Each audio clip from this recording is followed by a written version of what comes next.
It makes all the sense in the world for the Pittsburgh Steelers and Jesse James to just create a family reunion and bring the Penn State grad back to Pittsburgh, his home state, to continue playing and eventually be an NFL starter.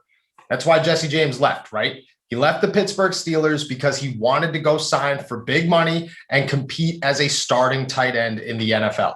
At the time, the Steelers did not need that. They had Vance McDonald, and they were not looking for Jesse James to be their starter. Fast forward, Jesse James got his money. He signed a 4-year, $22 million deal with the Detroit Lions, but it only lasted 2 years. Now he's a free agent. Vance McDonald is retired. Eric Ebron is the starting tight end in Pittsburgh, and the Steelers need a backup. We've come full circle. Eric Ebron is a guy that's here right now. He's not the long-term solution for the Pittsburgh Steelers, and I think everybody knows that. He signed a 2-year deal. He's going to be here for another season, and then the Steelers are either going to look for a cheaper option or a younger option. Jesse James, right? Jesse James comes back to Pittsburgh, signs a low-end deal, just kind of trying to prove himself. He's only 26 years old, and then next year, if he plays well, because he's a solid blocking tight end, and we all know he could catch the football, then 2022 is his year. Makes all the sense in the world, right? There's no reason for the Pittsburgh Steelers to not go after Jesse James, and there's no reason for Jesse James to hold back and say that he wants to go somewhere else. Where else are you going to be this comfortable in an offense with a quarterback that you've already worked for or worked with and have the potential to develop into a starting tight end in the NFL, which is exactly why you left in the first place?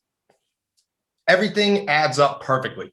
And the Steelers, while they won't be big splash teams or a big splash team in free agency, they are going to look to sign pieces. And if their best bet is to go draft another tight end in the middle to late rounds of the NFL draft, I believe Donnie Droon suggested Noah Gray out of Duke. It just doesn't make sense. At that point, all they're looking to do was add another Zach Gentry, who is not the answer. Jesse James could be the answer. Again, maybe he doesn't develop into a starter, but as of right now, you have to believe that he had the talent to be a starter. At least that's what he thought. It didn't pan out. He was in a bad system. If he comes back to Pittsburgh, he's in a good system with a new offensive coordinator, the same quarterback, a older tight end that he's going to learn behind for a year, and then the opportunity to start, all while being cheap. It is the perfect solution for Jesse James and for the Steelers, and it makes perfect sense for a reunion between the two.